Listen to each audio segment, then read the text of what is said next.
Hello world of YouTube. Alright, so first off, you shall notice my face has no makeup on, and I'm in a very plain t-shirt. I'm doing this on purpose, I can assure you. I'm not just lazy and didn't feel like putting on makeup. Alright, I might have been too lazy to put on makeup, but that's not my point. Today's book of choice is called Wintergirls, and it's about a girl who has an eating disorder, and I think this topic is amazingly important to touch upon. I think we all can relate on peer pressure and worrying about what society thinks about our appearance.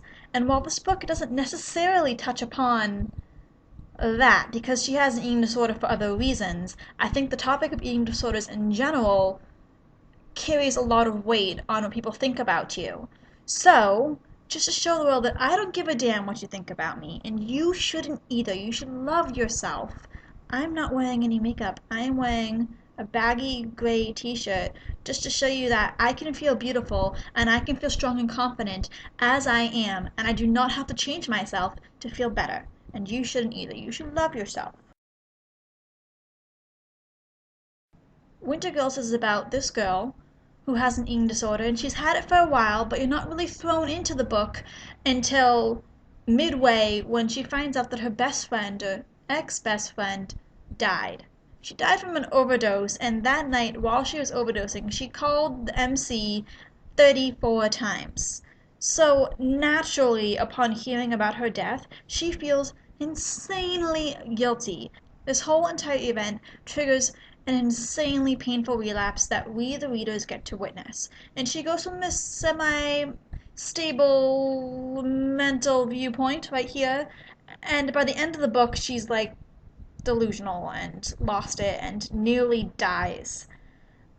I think the writing was just phenomenal. It was so real and so raw, and you really felt like you were in her mind going crazy and wanting to starve yourself.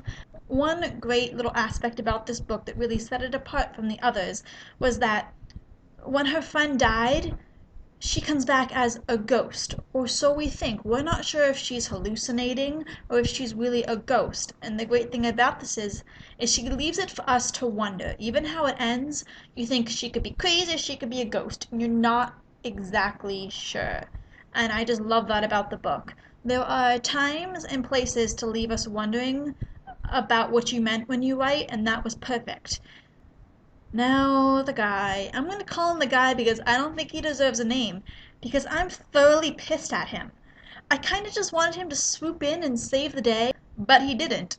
Instead, he did quite the opposite. He stole her money and ran away. I just wanted to slap him. Like, whoa, you're supposed to be Prince Charming. Why weren't you?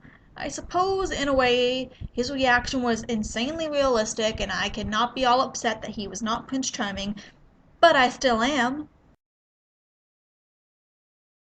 The ending, I have mixed feelings about. It's not that it wasn't good, I just feel like she should have died.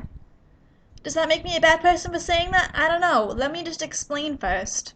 The title is Wintergirls. The whole entire point about the book is it's talking about two girls, the MC and the dead best friend, who've been living their life not dead but not alive.